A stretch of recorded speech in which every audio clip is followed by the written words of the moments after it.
March 22ನೇ ತಾರೀಕಿಗೆ ಕರ್ನಾಟಕ ಬಂದ್ ಆಗ್ತಾ ಇರುವಂತಹ ಹಿನ್ನೆಲೆಯಲ್ಲಿ ವಾಟಾಳ್ ನಾಗರಾಜ್ ಅವರು ಈಗ ಬಿಎಂಟಿಸಿ ಚಾಲಕರನ್ನ ಭೇಟಿಯಾಗಿದ್ದಾರೆ. ಕೆಎಸ್ಆರ್ಟಿಸಿ ಆಗಿರಬಹುದು, ಬಿಎಂಟಿಸಿ ಎಲ್ಲ ಚಾಲಕರನ್ನ ಭೇಟಿಯಾಗಿ ಮನವಿಯನ್ನ ಮಾಡ್ತಿದ್ದಾರೆ. ಅಂದರೆ ತಮ್ಮ ಹೋರಾಟಕ್ಕೆ ಬೆಂಬಲವನ್ನು ಕೊಡಬೇಕು ಅಂತೇಳಿ. ಮಾರ್ಚ್ 22ನೇ ತಾರೀಕಿಗೆ ಕರ್ನಾಟಕ ಬಂದ್ ಆಗ್ತಾ ಇದೆ. ಸೊ ಹಂಗಾಗಿ ಕೆಎಸ್ಆರ್ಟಿಸಿ ಚಾಲಕರನ್ನ ಇವತ್ತು ಭೇಟಿಯಾದರು. ಮೈಸೂರು ಗ್ರಾಮಾಂತರ ಬಸ್ ನಿಲ್ದಾಣದಲ್ಲಿ ಭೇಟಿ ಮಾಡಿದ್ದಾರೆ. ಮಾರ್ಚ್ 22ರ ಬಂದ್ಗೆ ಬೆಂಬಲ ಕೊಡುವಂತೆ ಮನವಿಯನ್ನು ಮಾಡಿದರು. ನಿಮ್ಮ ಜೊತೆ ನಾವಿದ್ದೇವೆ ಅಂಥೇಳಿ ಆತ್ಮಸ್ಥೈರ್ಯ ತುಂಬುವಂಥ ಕೆಲಸವನ್ನು ಕೂಡ ಮಾಡಿದ್ರು. ಹೋರಾಟದಲ್ಲಿ ಭಾಗಿಯಾಗುವಂತೆ ಮನವಿಯನ್ನು ಮಾಡಿದ್ದಾರೆ. ಕನ್ನಡಿಗರು ಈ ಬಂದ್ಗೆ ಕೈ ಜೋಡಿಸಬೇಕು ಅಂಥೇಳಿ ಮೈಸೂರಿನಲ್ಲಿ ವಾಟಾಳ್ ನಾಗರಾಜ್ ಈ ರೀತಿಯಾಗಿ ಹೇಳಿಕೆಯನ್ನು ಕೊಟ್ಟಿದ್ದಾರೆ. ಕಾದು ನೋಡಬೇಕು ಈ ಕರ್ನಾಟಕ ಬಂದ್ ಹೋರಾಟಕ್ಕೆ ಯಾವೆಲ್ಲ ಸಂಘಟನೆಗಳು ಬೆಂಬಲವನ್ನು ಕೊಡುತ್ತೆ ಅಂಥೇಳಿ.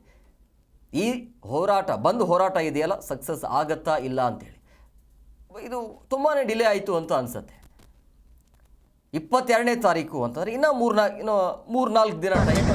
ಸೊ ಆವಾಗ ಬಂದ್ ಮಾಡೋದಕ್ಕಿಂತ ಮುಂಚೆ ಆವಾಗ 22ನೇ ತಾರೀಕಿಗೆ ನಿರ್ಧಾರವನ್ನು ತೆಗೆದುಕೊಂಡಿದ್ರಲ್ಲ, ಅದನ್ನು ಬಹುಶಃ ಗಲಾಟೆ ಆಗುವಂಥ ಟೈಮಲ್ಲಿ ಆ ಪುಂಡಾಟ ಏನು ಮಾಡ್ತಿದ್ರಲ್ಲ ಕಿಡಿಗೇಡಿಗಳು, ಅವತ್ತು ಆ ಮೂಮೆಂಟಲ್ಲೇ ಬಹುಶಃ ಬಂದ್ ಆಗದಿದ್ದರೆ, ಬಂದ್ ಮಾಡುವಂಥ ಸಮಯ ಇದ್ದಿದ್ದರೆ ಅದು ಚೆನ್ನಾಗಿರ್ತಾ ಇತ್ತು. ಬಟ್ ಇದು 22 ಅಂತ ತುಂಬಾ ಡಿಲೇ ಆಯಿತು. ಗೊತ್ತಿಲ್ಲ ಆ ಸಮಯದಲ್ಲಿ ಯಾರೆಲ್ಲ ಈ ಬಂದ್ಗೆ ಬೆಂಬಲವನ್ನು ನೀಡ್ತಾರೋ ಗೊತ್ತಿಲ್ಲ. ಒಟ್ಟಿನಲ್ಲಿ ವಾಟಾಳ್ ನಾಗರಾಜ್ ಅವರಂತೂ ಎಲ್ಲರತ್ತರೂ ಕೂಡ ಮನವಿಯನ್ನು ಮಾಡ್ತಿದ್ದಾರೆ, ಕರ್ನಾಟಕ ಬಂದ್ಗೆ ಬೆಂಬಲವನ್ನು ಕೊಡಬೇಕು ಅಂತ. ಈ ಪುಂಡಾಟ ಏನು ನಡೀತಾ ಇದೆಯಲ್ಲ MESದು, ಮಹಾರಾಷ್ಟ್ರ ಮರಾಠಿಗರದು, ಸೊ ಅದಕ್ಕೆ ಕಡಿವಾಣ ಹಾಕಬೇಕು ಅಂತ. ಕರ್ನಾಟಕ ಬಂದ್ ಮಾಡೋದಕ್ಕೆ ಬೆಳಗಾವಿಯನ್ನು ಬಂದ್ ಮಾಡಿ ಬಿಸಿ ಮುಟ್ಟಿಸ್ಬೇಕಾಗತ್ತೆ. ಅಲ್ಲಿ ಬೆಳಗಾವಿಯನ್ನ ಗಡಿ ಇದೆಯಲ್ಲ, ಆ ಗಡಿಗೆ ಬಂದ್ ಮಾಡಿ ಕನ್ನಡಿಗರ ಪವರ್ ಏನು ಅನ್ನೋದನ್ನು ಅಲ್ಲಿ ಹೋಗಿ ತೋರಿಸ್ಬೇಕು. ಇಲ್ಲಿ ಕರ್ನಾಟಕ ಬಂದ್ ಮಾಡೋದ್ರಿಂದ ಸಾಕಷ್ಟು ಸಮಸ್ಯೆ ಕೂಡ ಎದುರಾಗುತ್ತೆ. ಆದರೆ ಅಗತ್ಯ ಸೇವೆಯನ್ನು ಬಿಟ್ಟು ಉಳಿದೆಲ್ಲವೂ ಕೂಡ ಇರುತ್ತೆ. ಸೊ ಕಾದು ನೋಡಬೇಕು 22ನೇ ತಾರೀಕಿಗೆ ಯಾವ ರೀತಿಯಾಗಿ ರೆಸ್ಪಾನ್ಸ್ ಇರುತ್ತೆ ಅಂತ. ನೀವು ನಮಗೆ ಸಂಪೂರ್ಣ ಬೆಂಬಲ ಕೊಡಬೇಕು. ನಮಗೆ ಅಂದರೆ ಕನ್ನಡಿಗರಿಗೆ, ಕನ್ನಡಿಗರ ಗೌರವಕ್ಕೆ, ಕನ್ನಡಿಗರ ಸ್ವಾಭಿಮಾನಕ್ಕೆ ಈ ಬಂದು ಕನ್ನಡಿಗರ ಬಂದು ಬೆಳಗಾವಿಯಿಂದ ಚಾಮರಾಜನಗರದವರೆಗೆ, ಮಂಗಳೂರಿನಿಂದ ಕೋಲಾರದವರೆಗೆ ಬಂದ್. ನಿಮ್ಗೆ ಹೇಳೋದಾದರೆ ಬೆಳಗಾವಿ ಕನ್ನಡಿಗರ ಕೈಲಿಲ್ಲ, ಬೆಳಗಾವಿ ಮರಾಠಿಗಳ ಕೈಲಿದ್ದಾರೆ. ಇದೆ ಬೆಳಗಾವಿಯ ರಾಜಕಾರಣಿಗಳು, ಮಂತ್ರಿಗಳು ಮರಾಠಿ ಏಜೆಂಟ್ರಾಗಿದ್ದಾರೆ.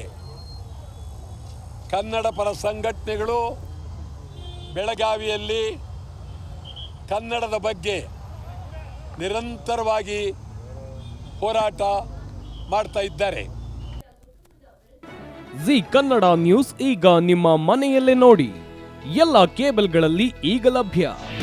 ನಿಮ್ಮ ನೆಚ್ಚಿನ ಜಿ ಕನ್ನಡ ನ್ಯೂಸ್ ಈಗ ಸನ್ ಡೈರೆಕ್ಟ್ ನಲ್ಲಿ number 292, Tata play number 1664, Jio TV number 1334, NXT digital number 30, in cable number 30, city networks 51, U digital number 162, GTPL number 17, Rockline telecommunications number 42, Shri Basaveshwara cable number 168, rural cable network 60, Vinayaka digital 57, Abhishek cable 821, city channel 53, Siddeshwara cable network 57, V4 digital Infotech 628, Surya digital networks 53, Gajanan digital number 836, Malnad infotech private limited number